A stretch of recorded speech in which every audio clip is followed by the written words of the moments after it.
You're listening to Scaling Up Services, where we speak with entrepreneurs, authors, business experts, and thought leaders to give you the knowledge and insights you need to scale your service-based business faster and easier. And now, here is your host, business coach Bruce Eckfeldt. Are you a CEO looking to scale your company faster and easier? Check out Thrive Roundtable. Thrive combines a moderated peer group mastermind, expert one-on-one coaching, access to proven growth tools, and a 24/7 support community. Created by Inc. award-winning CEO and certified scaling up business coach Bruce Eckfeldt, Thrive will help you grow your business more quickly and with less drama. For details on the program, visit eckfeldt.com/thrive. That's ECKFELDT.com/thrive. Welcome, everyone. This is Scaling Up Services. I'm Bruce Eckfeldt. I'm your host. And our guest today is Matt Watson. He is CEO and Executive Creative Director for Watson Creative. And we're going to talk to him a little bit about branding and how to really create a strategy, how to create a position in a service-based business. I always like to say service companies are easy to start. They're hard to scale.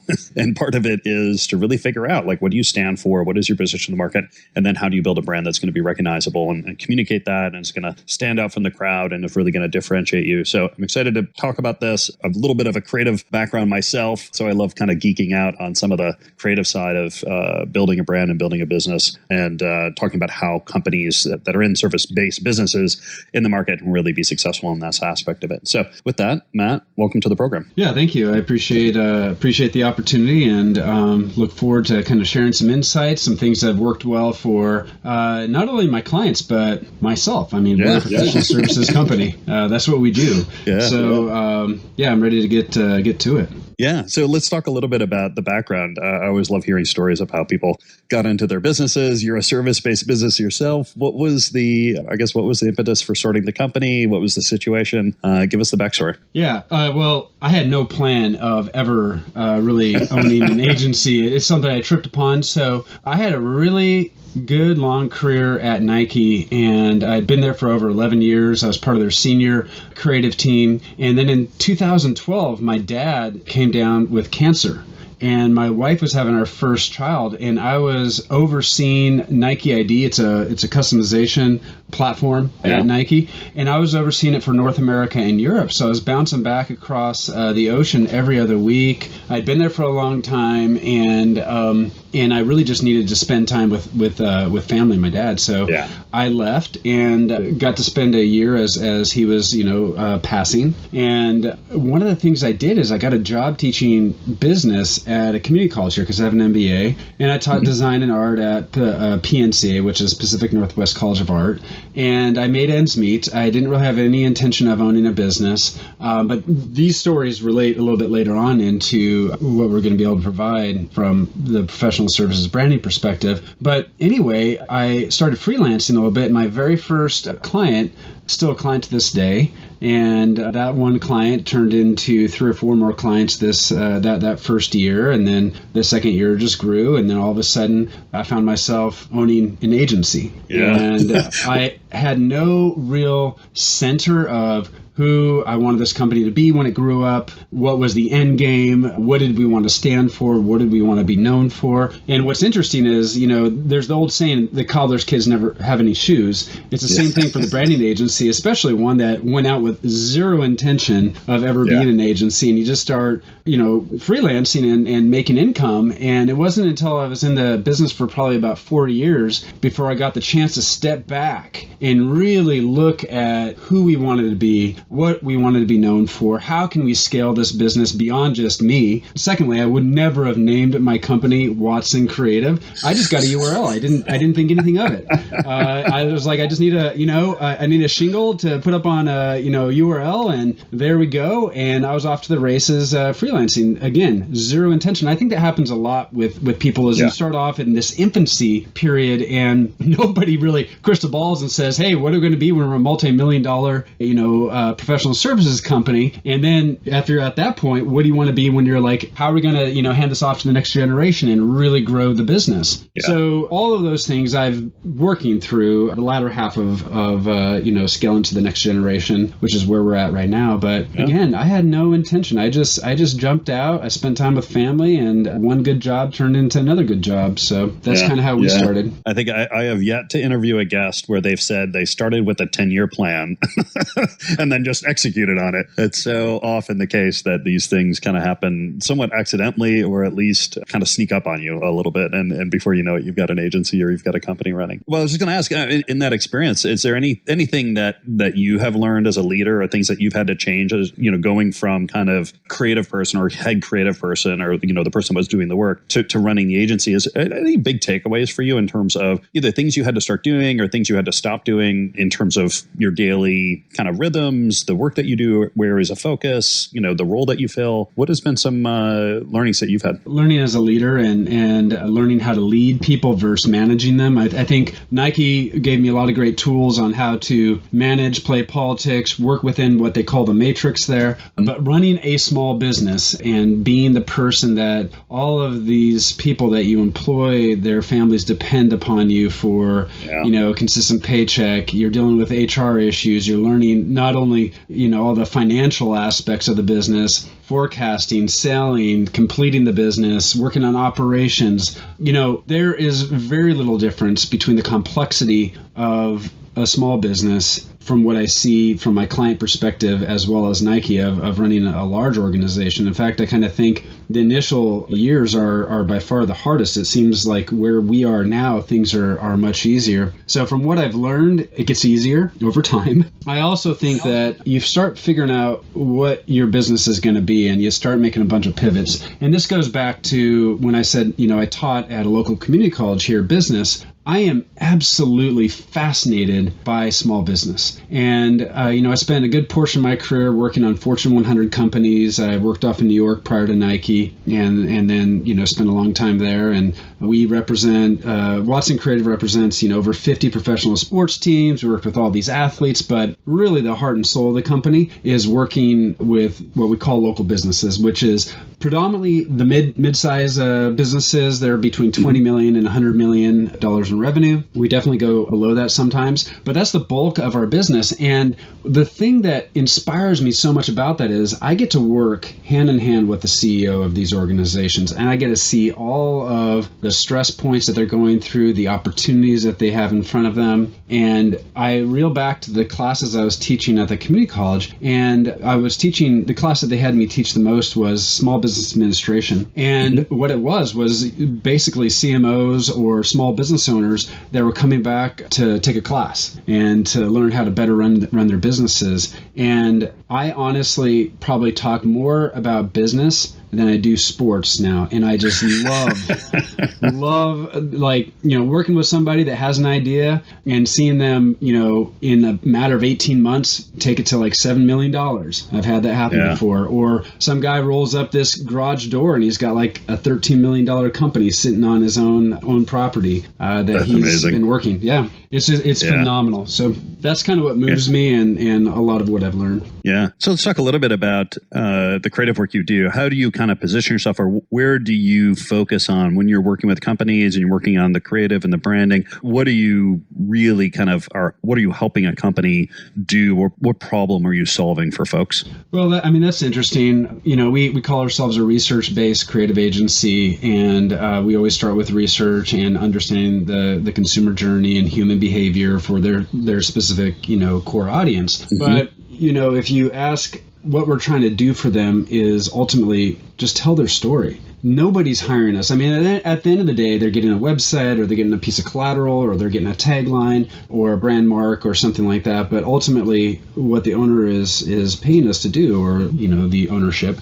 is to help them position themselves in their marketplace, or reposition themselves, as, many companies have been around for a long time, or they've just been acquired, or some force is requiring them to reposition themselves and to tell their story better and with more clarity. So that's really what the end result is storytelling that goes across every customer touch point. So whether it's websites or printed collateral or photo shoots or video shoots, we end up building all that out. Yeah. And what is it you're trying to capture for folks? I mean, what's the communication that you're trying to deliver? What's the work that you're trying to do for folks in terms of being able to connect with this audience? Well, the first thing is really building out a platform for clarity and understanding how simple we can make what they do that can resonate with people, and the fact that they understand it. Once that base is met, then we really look at how engaging can we make that story, and then how distinctive it is within their marketplace. And so those three sets of criteria is really what we look for a measure of success. And it really helps a client be a little bit more objective about where they're going. And uniquely, all of the work that we end up doing really helps them reimagine their business, and it greatly influences and oftentimes simplifies their business proposition. I mean, what do you typically find when clients come to you and want to engage, in the creative work? How often, or what do you generally find in terms of sort of the strategic decisions they've made or clarity that they've brought?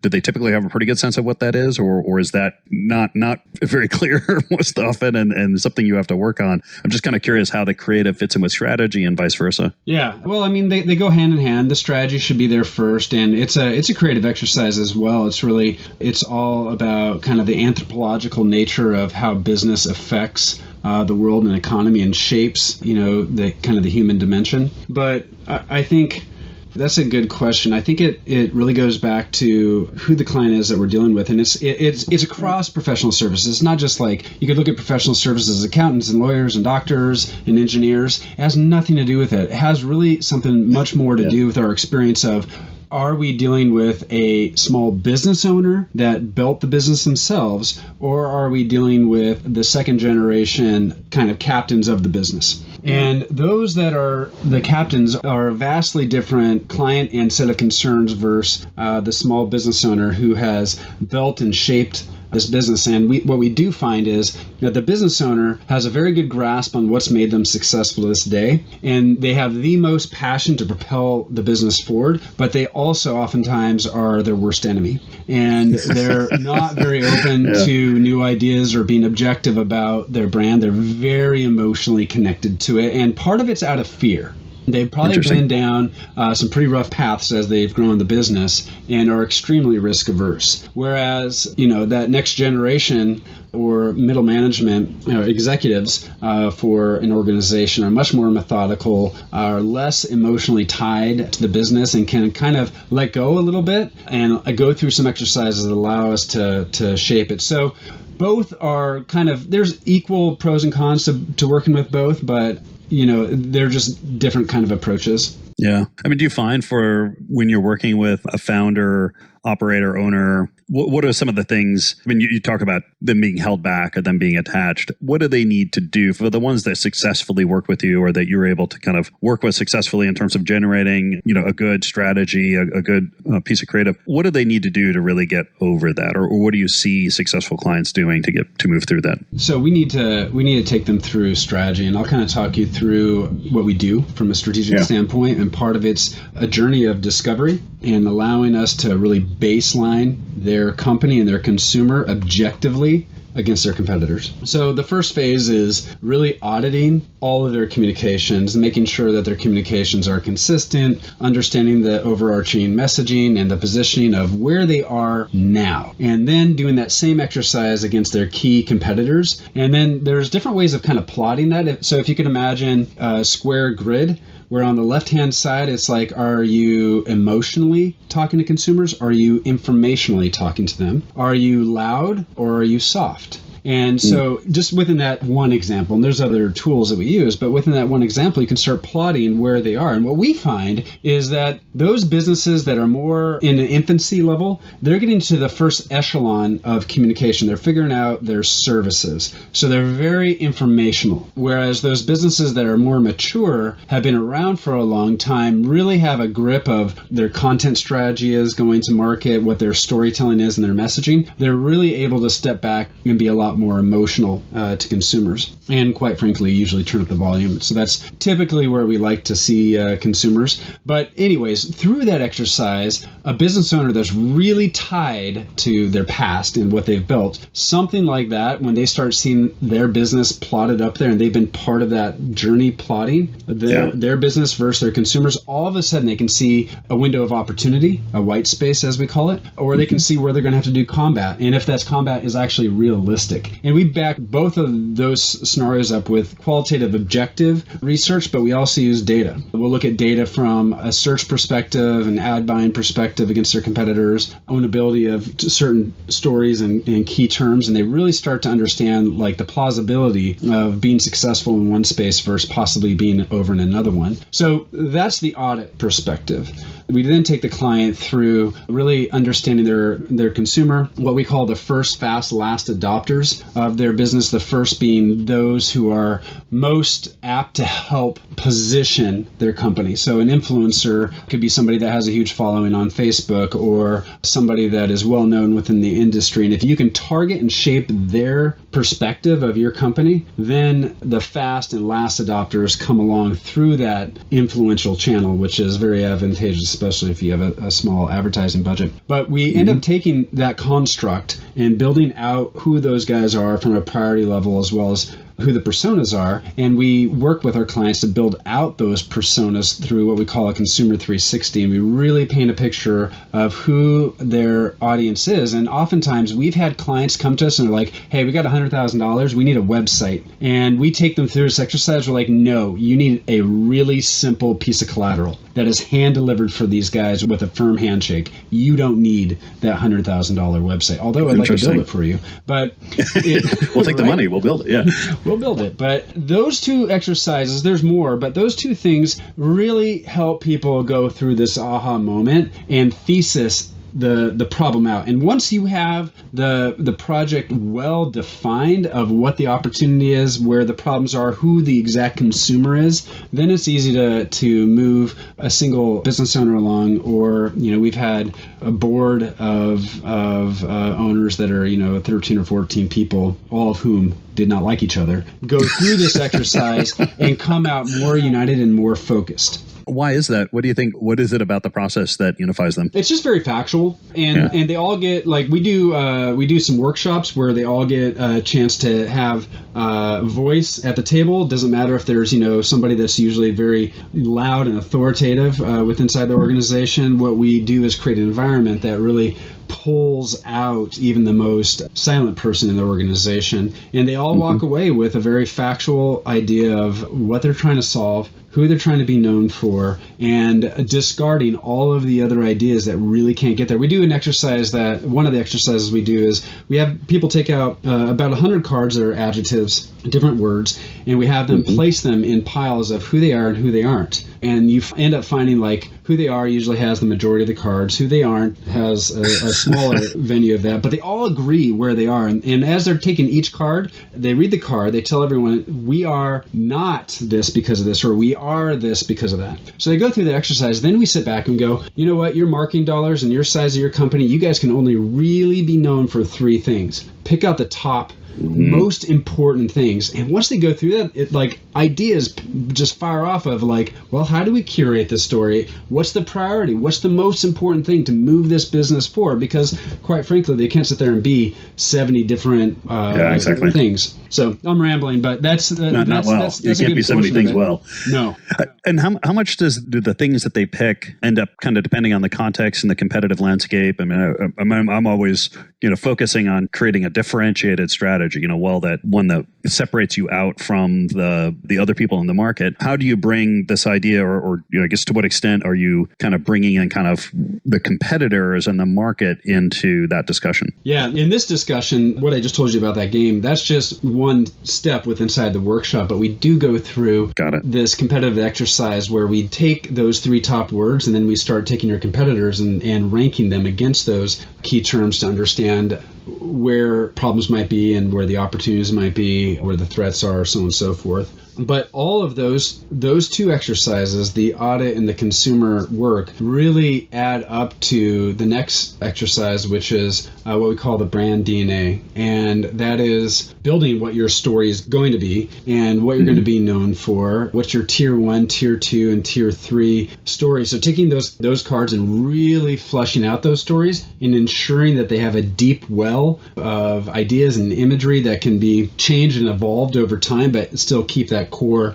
story going. And then we build what's called a manifesto. And it's kind of, we definitely do the MVP, mission, position, visioning. But what we love to do is to really wrap that into a couple paragraphs that weave in your positioning statement, your brand promise, and starts the kind of voice and tone of the brand coming to life. And it's not necessarily that manifesto is a consumer-facing work product, but it is definitely the thing that unites everybody on the client side around a larger idea of really where they're going and what they want to be known for. And that is, for me, one of the most moving exercises to go through from a design perspective.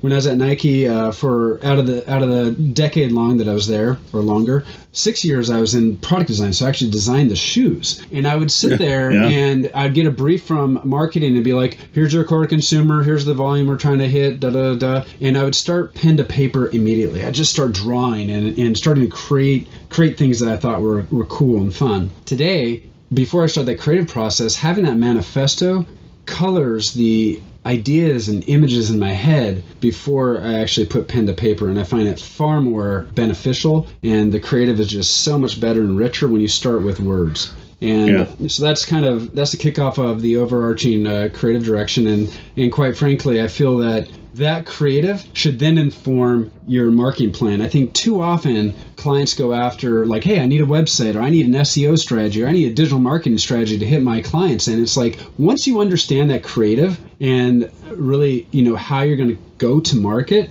then it makes the most sense to really start building a marketing plan. And let me give you an example. I gave you the example of like, hey, it could be a brochure or it could be a website, but it can also be that entire journey is changed. So if you have a website that is just purely built upon a video and gorgeous, beautiful imagery, the assets that you have to deal with and the way that you'd go to market would be drastically different than if you went to like a web page and it was black, all black, with like 3 words on there. And those 3 words are just the most poetic, amazing, irreverent words that capture the imagination. If that is how you went to market and differentiate yourself from the competitors, you would find your marketing strategy also being different. So it makes no sense to start building a prescription for healthy marketing before you've really analyzed the landscape of your competitors and of yourself. You've really dialed in exactly the consumer journey of who your audience is as they bounce back and forth between online tools and the physical world, and really understanding the duration of that sales cycle, and then understanding your story and how you're going to, how this thing is going to manifest itself. So those 4 kind of segments, the audit, the consumer 360, the brand DNA, and what we call the activation map, are really the 4 things of the 4 areas of strategy that we take our clients through, and doing that just makes everything so much easier on everyone's behalf. Yeah. And so for companies that do this well, go through this process, do the work, get good results, what is the end kind of change in business or the business benefit or the business outcome that you get if you've done this work, if you've gone through this process? Well, number one, they're more times than not, they're far more focused and united. I think from an internal culture perspective, which is something people don't typically talk about from a branding perspective, is the impact of a new brand on your team and your employees, the momentum going to market, going forward, the unification of not just your executive team, but also of all the people in your company rallying behind these larger, simple ideas as you go to market. So I think that is one of the major benefits is just internally. From an external standpoint, usually when people have focus, they're able to feel more confident in their ad spend, if they're going to do ad spend, or their investment into marketing to own a particular space. And I'm not going to say more times than not, I think across the board, it works. And I think it just works because it's very objective, it's very scientific. And when a business owner feels, specifically in the professional services space, feels conviction that where they're moving, it changes more than just, they have a new logo and a new website and stuff. It stirred them internally and just put them on fire. And that translates out into the marketplace. It gets them more invigorated to shake hands, more invigorated to be doing things from a social perspective.